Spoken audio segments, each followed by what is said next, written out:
Class is now in session. I'm Professor Hockey, and today we're discussing Game 78 of the regular season between the San Jose Sharks and the Chicago Blackhawks, in which the Sharks have won 4-1. And it was about time that the Sharks managed to get a victory like this. For those of you who somehow do not know, the Sharks had recently lost 10 games in a row, and yet over those 10 games, it didn't necessarily feel as though the Sharks were deserving of every single one of those losses, especially those few games that went to overtime that ended up just not going the Sharks' way. It felt as though the Sharks probably could have gotten at least 1 or 2 victories if they just had slightly better puck luck, or maybe just slightly better chances going their way. If the coin landed more so on heads than tails just one time, they'd have been able to come out victorious in at least one of those 10 games. And so here tonight, it's kind of a bit of a karmic moment for the San Jose Sharks, because they were not necessarily at their best here. If there was a list of their best games of the season, this one wouldn't necessarily be near the top at all. The Blackhawks had the puck a lot. They had most of the shot attempts and the chances and the things of this nature, and yet it's the Sharks who come out on top 4-1. In a couple of months, you'll look back on this game, you'll see the score of 4-1, and you'll say, the Sharks clearly took it to the Blackhawks here tonight, even though in general that wasn't really the case. But in the end, that's not what matters. What matters is the scoreboard, and finally the Sharks end up in a situation where, they didn't necessarily play well, but they managed to will out a victory thanks to some good goaltending and some solid defending near the end.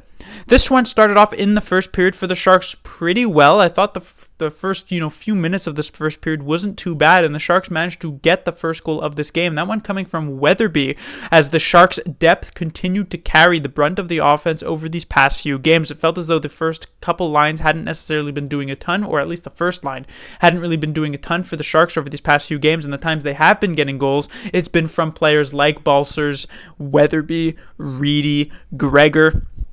And that continued early on in this first period. However, at about the halfway mark of this opening frame, things just went horribly wrong for the San Jose Sharks. It felt as though any time a Sharks player touched a puck, they'd immediately give it away to a Chicago Blackhawks player, and it was just very, very difficult. The Sharks were lucky that the Blackhawks could never seem to find that perfect shot, and that Kaapo Kähkönen was making some solid saves. And that it's like I said, the Sharks were lucky that this game did not end up being at the very least tied by the end of the first period, if not the Sharks trailing by a goal or two.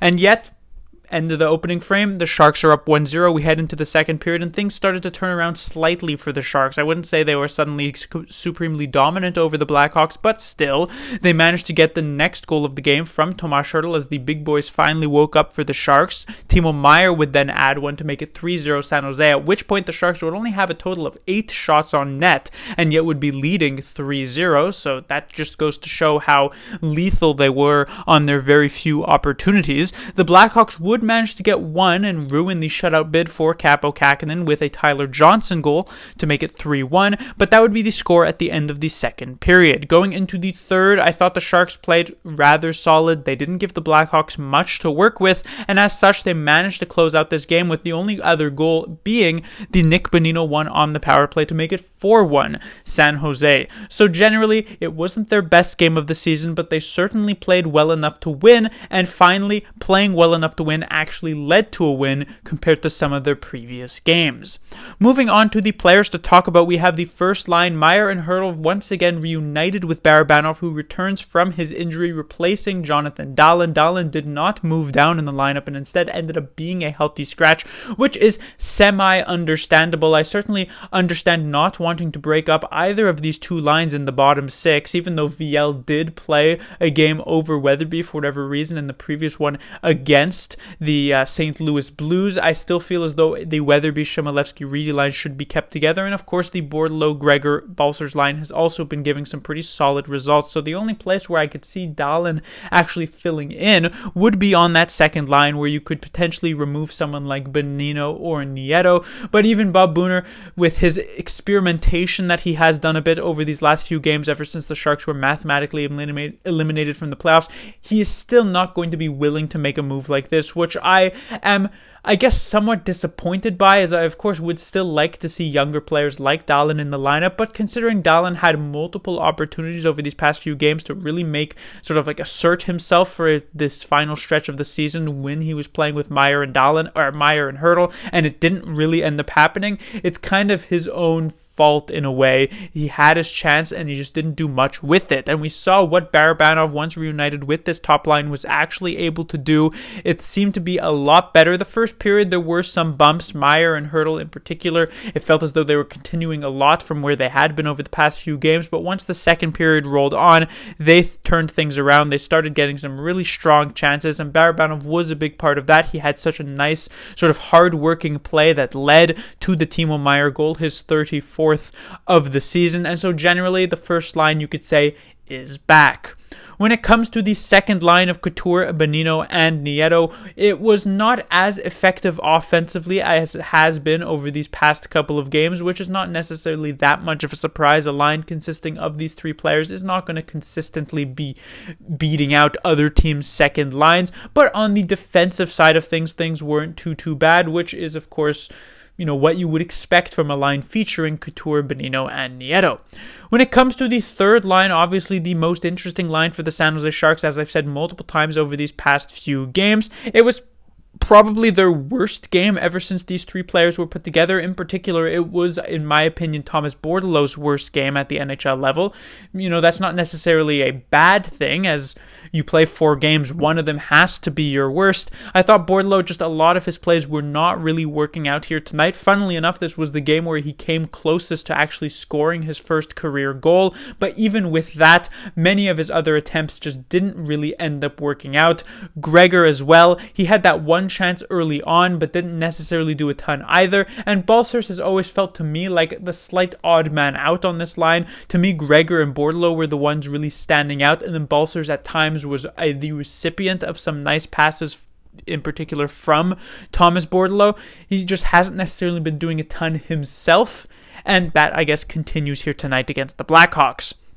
When it comes to the Sharks' fourth line, we saw Weatherby jump back into the lineup over VL, and I was happy to see that this fourth line was kept together for this particular moment, because once again, they had a pretty solid game, and of course, they managed to score a goal. But the player who I'm really most impressed with on this fourth line is not Weatherby, but is actually Sasha Chmelevski. You see, Chmelevski, prior to the arrival of Thomas Bordeleau, was playing much more so in that middle six role, was occasionally getting some time on the third line, and even time on the second line with Logan Couture, and he was usually doing a relatively decent job in those positions, but he's now been relegated down to the fourth line, and there have been many times this season where other players have been pushed down to the fourth line, players like Dahlin, players like LeBanc, players like Noah Gregor, and in those particular positions, they were playing with slightly worse players like VL and Gadjevich and Peterson at times, compared to now where Chmelevski is playing with the slightly better Reedy and Weatherby, not necessarily by a wide margin.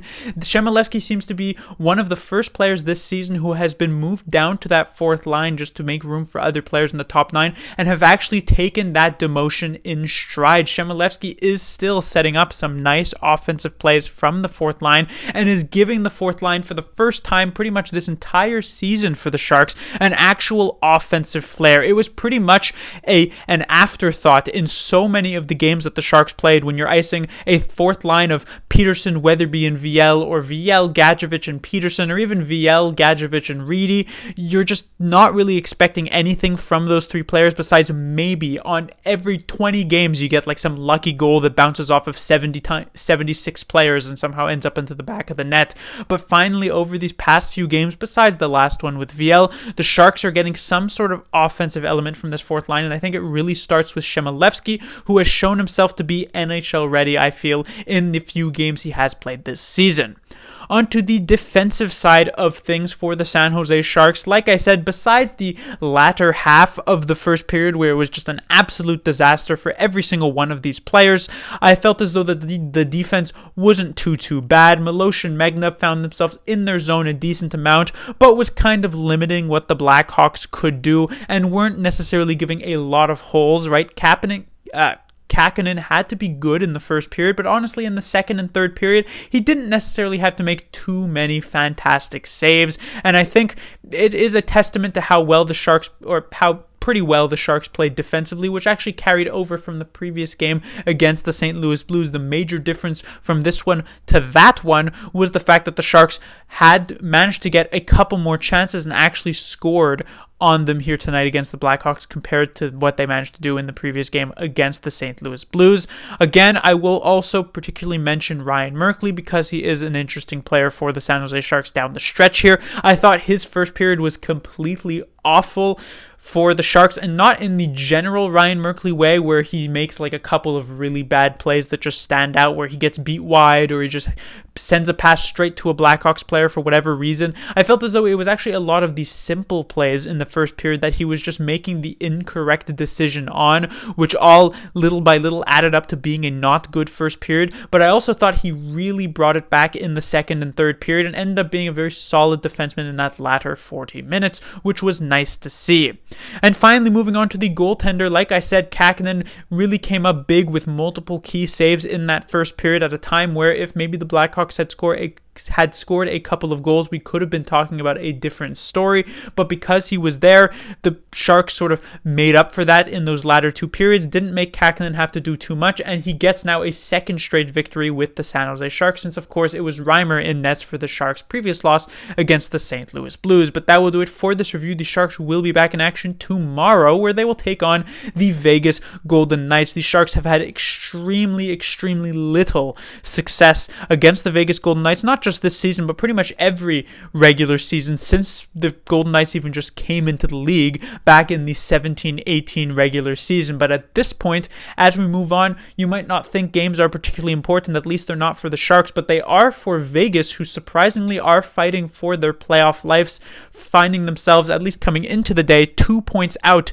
of a playoff spot. So the Sharks have a real chance to play spoiler for one of their biggest rivals, or at least a team who was their biggest rival when they were a competitive team just about 3 years ago.